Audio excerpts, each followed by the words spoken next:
या रिश्तेदार आकर पूछ देंगे क्या भाई आपको याद है कि नहीं याद है, तो देखिए मतलब ईगो का बात आ जाएगा, हमको नहीं याद है, तो इसलिए याद करके उसको कॉन्सेंट्रेट करके आप पढ़ेंगे तो एकदम माइंड में घुस जाएगा और आपको। जय हिंद दोस्तों। तो आज हम बात करेंगे मोस्ट इंपॉर्टेंट टॉपिक जो संविधान में प्रस्तावना का वर्णन है उसके बारे में हम बात करेंगे। या इसमें उस पर हम बात करेंगे। हम मतलब इससे आपके संविधान की प्रस्तावना से हर कंपटीशन के एग्जाम में भाई प्रश्न पूछता है, तो संविधान की प्रस्तावना से रिलेटेड पूछ देगा इसमें कौन सा संविधान संशोधन से रिलेटेड है, या इसमें कौन कौन से शब्द जोड़े गए थे और कब यह संविधान समय में प्रस्तुत किया गया था और किस प्रकार से हम संविधान की जो प्रस्तावना है किस प्रकार से हम याद करेंगे इसको, इसके बारे में बताएंगे। इतने हार्ड मतलब शब्दों का उसमें प्रयोग किया गया है, किस प्रकार से याद करेंगे, किस प्रकार से अपने माइंड में हम संविधान की जो प्रस्तावना है उसको बैठाएंगे। 30 से 20 मतलब 20 या 30 सेकंड में हम किस प्रकार से संविधान की प्रस्तावना है उसको व्यक्त करेंगे, किस प्रकार से हम याद करेंगे 20 से 30 सेकंड में, यह सभी चीज़ें हम इस वीडियो में डिस्कस करेंगे।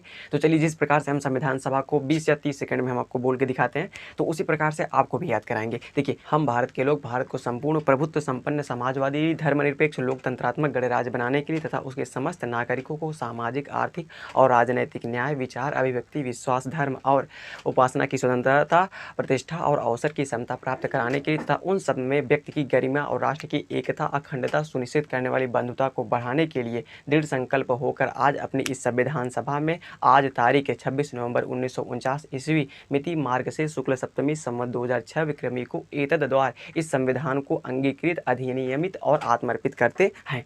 यह है आपका संविधान का प्रस्तावना और किस प्रकार से आप याद करेंगे यह भी हम आपको बताते हैं। देखिए, हम आपको इस पर बोर्ड पर लिख कर आपको दिखाते हैं। देखिए, यही संविधान का प्रस्तावना है, तो जो हम लिखाएंगे उससे संबंधित जो प्रश्न बनते हैं उसको भी आपको इस वीडियो में डिस्कस कर देंगे ताकि आपसे संविधान से जो भी प्रश्न किसी भी कंपटीशन के एग्जाम में पूछा जाए आप उसको अच्छे से कर पाएँ। तो चलिए संविधान की प्रस्तावना हम लिखते हैं तब आपको बताते हैं।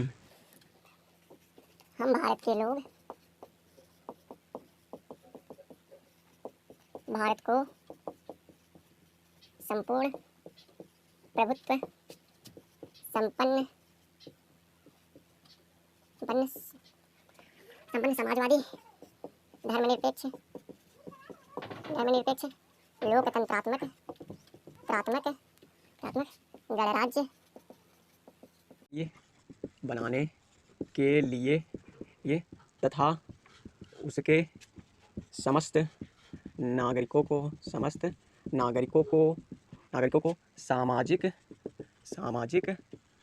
आर्थिक राजनैतिक न्याय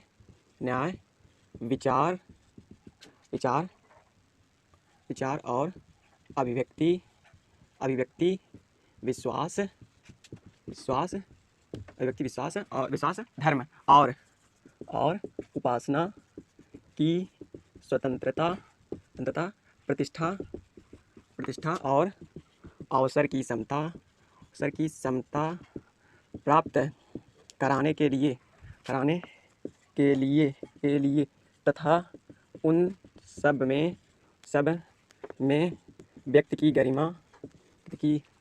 गरिमा राष्ट्र की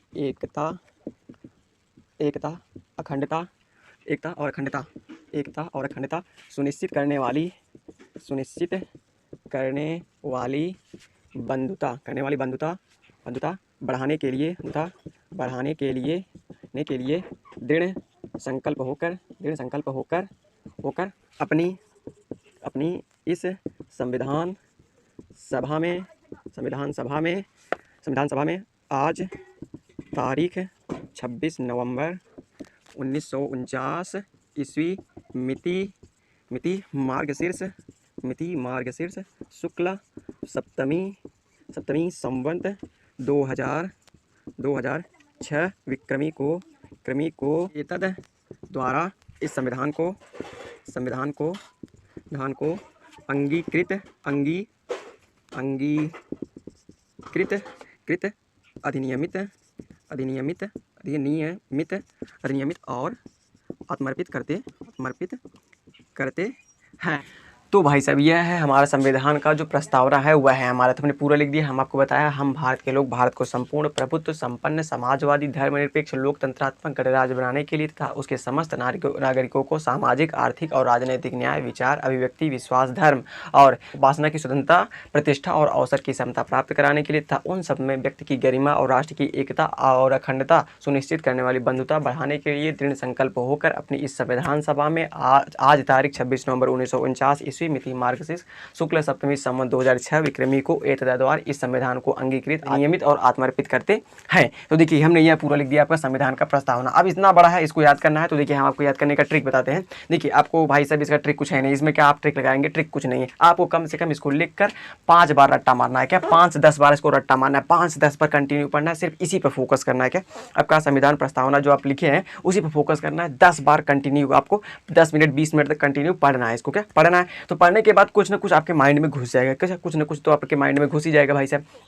तो घुसने के बाद ऐसा नहीं कि 1-2 लाइन नहीं याद हो पाएगा, 10 बार पढ़ेंगे तो 1-2 लाइन नहीं याद हो पाएगा, याद होगा, लेकिन कॉन्सनट्रेट करके एकदम पढ़ेंगे। क्या कॉन्सनट्रेट करके, यदि आपका दिमाग कहीं और रहेगा और आप पढ़ रहे हैं तो 100% नहीं याद होगा। हम भी कैसे याद किए हैं इसको, कम से कम 10 से 20 बार इसको पढ़े हैं, 20 बार पढ़े और 20 बार इसको अपनी कॉपी में लिखे हैं और इसको 20 बार अपने मन में रिवाइज किए। क्या मन में 20 बार रिवाइज किए। फिर उसके बाद हमारे पास मोबाइल है, उसमें हम रिकॉर्डिंग लगाए हैं, रिकॉर्डिंग लगाकर इसमें फिर उसके बाद बोले हैं उसको पूरा रिकॉर्ड करके और उसको सुने हैं, बार बार सुने हैं, तब जाके हमें ये आसानी से हमें याद हुआ है। तो जो भी हमें मतलब याद किया, देखिए आसानी से आप कंसंट्रेट करके आप पढ़ेंगे तो एकदम माइंड में घुस जाएगा और आपको सीरियल बाई जो आपका माइंड है वह जो ये शब्द हैं उनको आपके सामने दिखाता रहेगा और आप उसको देख देख कर पढ़ते चले जाएंगे जब आप कंसंट्रेट करके पढ़ेंगे। तो इसको इस प्रकार से याद कर सकते हैं, इसमें कोई ट्रिक नहीं लगेगी। बात आती है कि जो संविधान का प्रस्तावना है इसको कौन प्रस्तुत किया था, इसको कौन लाया था। तो देखिए हम आपको बता दें जो पंडित जवाहरलाल नेहरू थे हमारे प्रथम प्रधानमंत्री थे। पंडित जवाहरलाल नेहरू कौन, पंडित जवाहरलाल नेहरू जी, कौन, पंडित जवाहरलाल नेहरू जी जो थे उन्होंने इसको लाया था 23 दिसंबर, कब, 23 दिसंबर 1946 ईस्वी को उसको संविधान सभा में इन्होंने प्रस्तुत किया था कि हमारे संविधान में जो हमारा संविधान बन रहा है उसमें कौन चीज़ रहेगी, एक संविधान का प्रस्तावना रहेगा जिसमें भारत के बारे में पूरा सुनिश्चित ढंग से वर्णन रहेगा। इसमें तो भारत हमारा कैसा आप जानते हैं धर्मनिरपेक्ष है। कैसा है, धर्मनिरपेक्ष है। यहाँ पर किसी भी धर्म के साथ भेदभाव नहीं किया जाता, जो धर्म जैसा चाहे वैसा रह सकता है भाई, किसी प्रकार का, चाहे हिंदू हो, चाहे मुस्लिम हो, चाहे सिख हो, चाहे जैन हो, चाहे बौद्ध हो, चाहे जो भी हो, सब एकदम स्वतंत्र रूप से रह सकते हैं। तो देखिए इस जो प्रस्तावना है संविधान की, जो प्रस्तावना आपसे पूछ सकता है इसको कौन मतलब संविधान सभा में मतलब लाए थे, तो कौन, पंडित जवाहरलाल नेहरू थे, लाए थे। कब लाए थे, 23 दिसंबर 1946 को।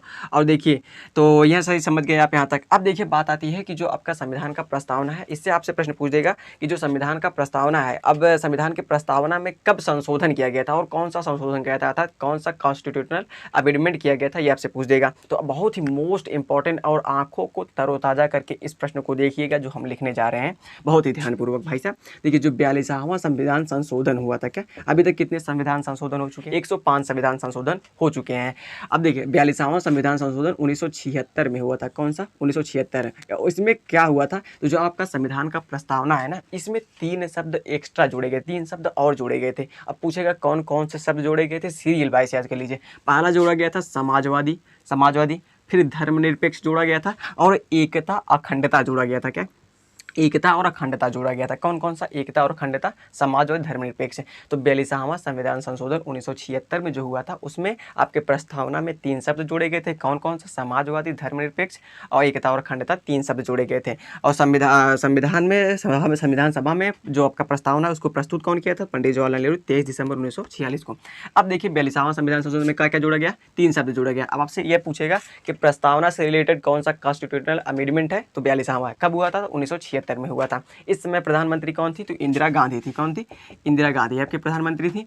और यह जो संविधान संशोधन हुआ था ना, अब तक का सबसे बड़ा संविधान संशोधन हुआ था। क्या, अब तक, अभी तक जितना 105 हुआ है ना उसमें सबसे बड़ा यदि संविधान संशोधन हुआ है तो सबसे बड़ा कौन सा हुआ है, 42वां। आपसे प्रश्न पूछे अब तक का सबसे बड़ा संविधान संशोधन कौन सा हुआ है, तो 42वां हुआ है। ये नोट कर लीजिएगा, बहुत ही ज्यादा बड़ा। और कितने पेज का बना हुआ था, तो 59 पेज का हुआ था। कितना, लगभग से 59 पेज का यह संविधान संशोधन हुआ था। अब देखिए इसको मिनी संविधान भी कहते हैं, इसको मिनी संविधान कहते हैं। अब कहेंगे भाई साहब क्यों कहते हैं, अब देखिए भाई एक मोटी किताब है, आपकी संविधान कितनी है, संविधान जो आपकी बुक है वो कितनी मोटी है, कम से कम के 400 या 500 पेज की होगी लगभग से। तो देखिए यदि आप 59 पेज की कोई कॉपी या बुक लेंगे तो वह बुक रहती है कि नहीं, 59 पेज की होती है कि नहीं। तो इसीलिए इसे 42वां जो संविधान संशोधन हुआ था उसको हम मिनी संविधान कहते हैं। क्या, मिनी अर्थात छोटा संविधान कहते हैं। तो यह हर कम से कम हजारों बार प्रश्न पूछा गया, क्या हजारों बार सभी कंपटीशन एग्जाम में। मिनी संविधान किसे कहते हैं, तो उसमें रहता है 42वां, 43वां, 56वां, 50वां, तो कौन सा हमारा रहेगा आपको 42वां संविधान संशोधन।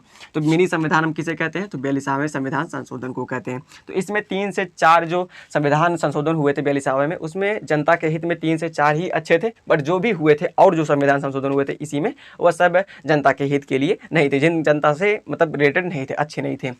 तो 42वां संविधान संशोधन यह। तो हमें जो टॉपिक था हमारा, हमें संविधान का प्रस्तावना याद करना था। क्या संविधान का प्रस्तावना याद करना था, तो हमने संविधान का प्रस्तावना याद कर लिया। अब तो नोट कर लीजिए अच्छे से, जो भी चीज़ें हमने बताई उस प्रकार से आप करेंगे तो आपको 100% श्योर याद हो जाएगा। तो नोट कर लीजिए।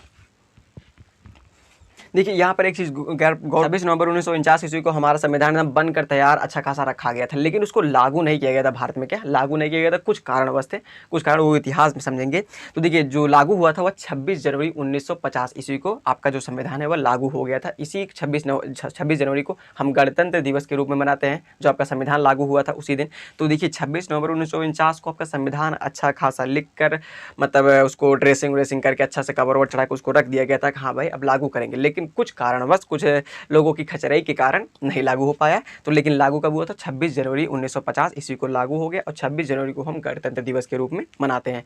तो यार आपका उद्देश्य का, इसको याद कर लीजिए, इससे बहुत ही रिलेटेड प्रश्न पूछते हैं। देखिए भाई देखिए ईगो का बात होता है, क्या ईगो का, इसको याद करना एक मतलब अपने में सम्मान की बात होती है। जैसे आपसे कोई मान लीजिए आप कहीं आ जा रहे हैं, मान लीजिए कंपटीशन में 2 से 3 क्वेश्चन पूछेगा आप कैसे, लेकिन क्या होता है कि कहीं आप कहीं कोचिंग करने गए, कहीं भी गए, तो सबसे पहले आपसे यही पूछेंगे कि आपको संविधान की प्रस्तावना याद है, ये या उद्देशिका याद है, या कोई भी आपके घर के या रिश्तेदार आकर पूछ देंगे क्या भाई आपको याद है कि नहीं याद है। तो देखिए मतलब ईगो का बात आ जाएगा, हमको नहीं याद है, तो इसलिए याद करके उसको 30, 40 या 20 सेकंड में सुना देंगे ना, तो जो पूछने वाला है ना उसका जो मतलब एटीट्यूड है वो डाउन हो जाएगा और आपका एटीट्यूड हाई हो जाएगा। तो ये चीज़ें मतलब रखता है मायने, ईगो आ जाएगा, यार कहाँ तुम पूछ लिए, हमको नहीं आता है।